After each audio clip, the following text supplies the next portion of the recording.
ওয়ালাইকুম রহমতুল্লাহ বরকাত। বদনজর বদনজর বিষয়ে ইসলামী আকিদা, কোরআন হাদিস থেকে বদনজর সম্পর্কে বিশুদ্ধ ইসলামী আকিদা আপনাদের জানাবো। বদনজরের প্রামাণিকতা কোরআন থেকে বর্ণনা করছি।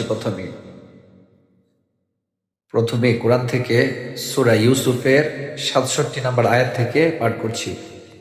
وقال يا بني لا تدخلوا من باب واحد وادخلوا من أبواب متفرقة وما أغني عنكم من الله من شيء إن الحكم إلا لله عليه توكلت عليه فليتوكل المتوكل ولما دخلوا من حيث أمرهم أبوهم إلى آخر آيات। ইবনে আব্বাস রাদিয়াল্লাহু তাআলা আনহু, ইমাম মুজাহিদ রাহমাতুল্লাহ আলাইহি, কাতাদ রাহমাতুল্লাহ আলাইহি, কুরতুবী রাহমাতুল্লাহ আলাইহি, তারপরে আহলুস সুন্নাহ ওয়াল জামায়াতের সকল মুফাসসিরি এই আয়াত প্রসঙ্গে বলেন, ইয়াকুব আলাইহিস সালাম সন্তানদের ব্যাপারে বদনজরের আশঙ্কা করেছিলেন যে তার সন্তানদের দেখে লোকদের বদনজর লেগে যেতে পারে,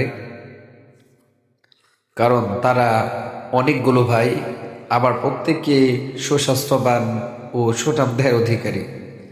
এজন্য সন্তানদের শহরে প্রবেশের সময় আলাদা আলাদাভাবে প্রবেশ করতে বলেছেন। পাশাপাশি এ উল্লেখ করেছেন এইসব বদনজর এবং এ থেকে বাঁচার পদ্ধতি তো আসলে আল্লাহর হুকুমের উপরে নির্ভরশীল, তাই সবশেষে আল্লাহর উপর ভরসা ছাড়া উপায় নেই। সূরা কাহফের ঘটনা, আল্লাহ বলেন, ওয়ালাউলা ইয দাখালতা জান্নাতাকা কুলতা মা শা আল্লাহু লা কুওয়াতা ইল্লা বিল্লাহ ইন তারানি আনা আকুল্লা মিনকা মালা ওয়া ওয়ালাদা।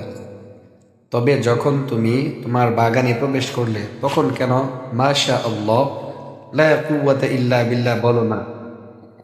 এই আয়াতকে একদল আলেম এই কথার প্রমাণ হিসেবে পেশ করেন যে কোনো কিছু দেখে মুগ্ধ হলে সাথে সাথে মাশা আল্লাহ, সুবহানাল্লাহ অথবা আলহামদুলিল্লাহ বলা উচিত।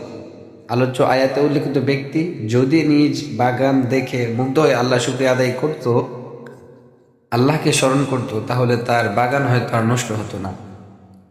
এ ব্যাপারে একটি হাদিস উল্লেখযোগ্য।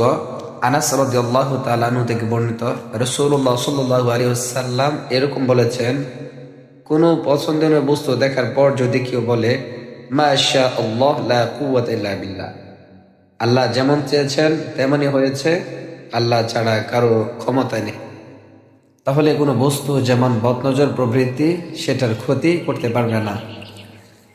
তবে আলোচ্য আয়াত থেকে এটা বোঝা যায় যে নিজের নজর নিজের উপরও লাগতে পারে।